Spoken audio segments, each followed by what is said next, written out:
guys, magandang afternoon. Ayun, guys. Happy Valentine's all. Ayun, sana happy ang lahat. Happy pa balentong-balentong. O, di ba may regalo akong cake. Ipabigay ng aking lalabs. Sana all may lalabs. Ayun. Happy Valentine's po. Kamusta po ang Valentine's nating lahat? Ayun. As usual, si Miss Basahan, okay po. Kasi may cake po ako. May cake na naman ang inyong meses. Ayan, diba, red ribbon. Diba, binigay ng aking darling, can't you see? Diba, thank you, darling. Anyway, hindi ko na po siya i-mention dito kung sino. Basta, thank you so much and I love you po. Ayun, diba? Ay, asaya-saya ko talaga ngayong Valentine's Day. Promise. Kumain kami sa labas. Oo. Kasi, syempre, it's been Valentine today. So, we've been together for so many, yun, di ba? Ayun. So, ngayon, ito lang po, guys, celebrating Valentine's Day with my darling, can't you see? Ayun. He buy me cake and kain lang po kami sa labas. Yun lang po. Ayun. Di ba sabi ko nga, wala pa po akong basahan ngayon kasi busy-busy po yung person sa linisin. Parang doing some homework muna. Ayun. Kasi wala po akong basahan na nabibili pa. Siguro, next week pa meron na yan. Ayun. Kasi nga busy pa po yung aking partner. O, diba guys?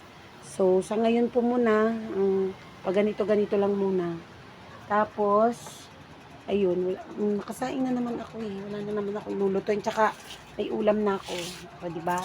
Ito po yun, chicken, 'di ba? Lembes. O baka naman lembes. Ayun, 'di ba? Yun po yung ulam namin, kami lang mag-ina. Kami lang naman po. O 'di ba, malinis yung bahay ko. 'Di ba? Malinis po kasi wala namang taong ako lang. Kasi yung aplikante ko po is nasa ayun. 'Di ba? Wala pang aplikante na ito lang muna, passporting pa sila. Ayun. So, sa ngayon, dito lang muna ako sa bahay. Tsaka inaasikaso ko rin yung anak ko. Ayun, ang linis ng basahanan. Walang basahan, di ba? Siguro, next week na yun. Kasi kailangan ko din talagang bumili kasi marami pa akong panapal.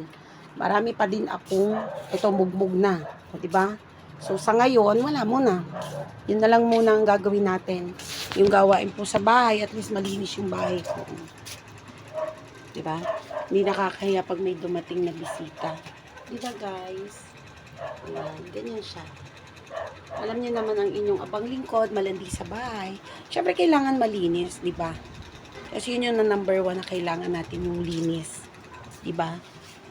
Kasi, pangit yung madumi ng bahay. Diba? So, yun lang po muna sa ngayon, guys. Once again po, happy Valentine's po sa inyong lahat. Ayun, happy balentong-balentong. Joke. O, diba, guys? Happy Valentine's po sa inyong lahat. Ayun.